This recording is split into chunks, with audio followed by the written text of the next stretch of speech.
Well, I'm in the process of refurbishing the bobber. So let's look at it.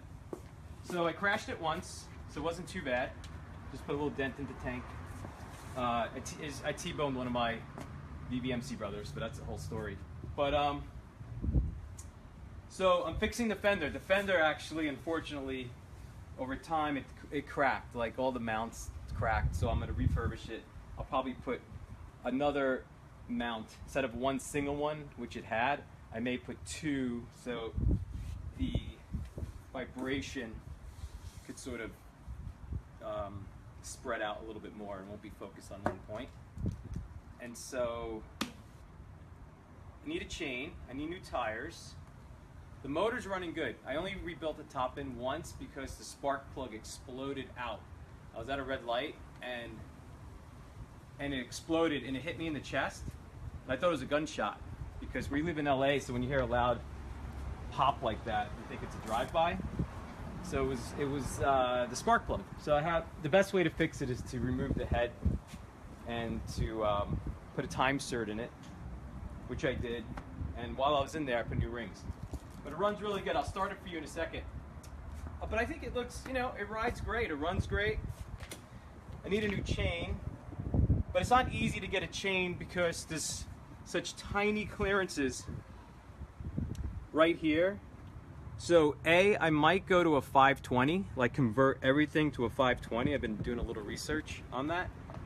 And B, you need a half link, you know, so you can't just go on eBay and buy a chain for this thing. Cracked the frame once, but it's fixed and it's holding, but I check it every now and then. And I think that's it. Are there any questions they want to know about it? Who helped you build this bike? Okay, great. So if you haven't seen the Harbortown Bobber, this bike was, that movie actually showcased all the builders involved.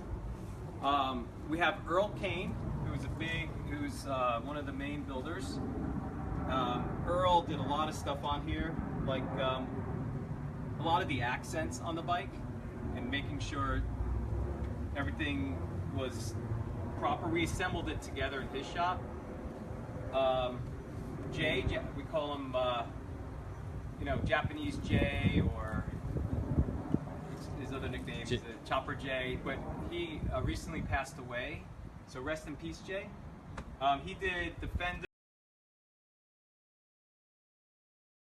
who also was working with Jay in his shop every now and then. He mounted and refurbished this tank, which he did a great job. He put a new tunnel in it, and in the way he mounted it, he bar mounted it to frame.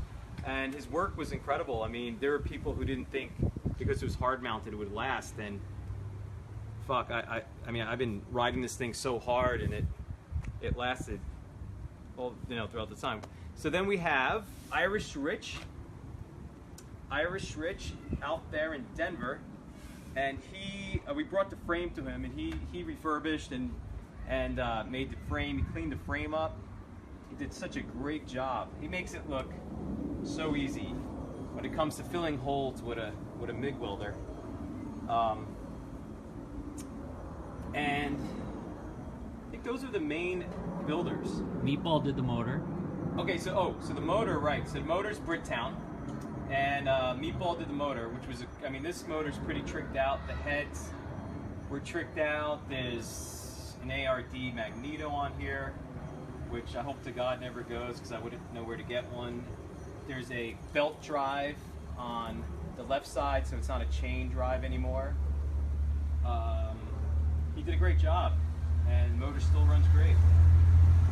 And if it wasn't in this frame or tire setup, it would be a pretty fast motor. If it was in its stock frame, it would go over 100 miles an hour. This is a really strong motor. But it's now in the bobber, and kick her over. Let's kick her over. Ignore this. This is taped on, but it won't be taped on for long.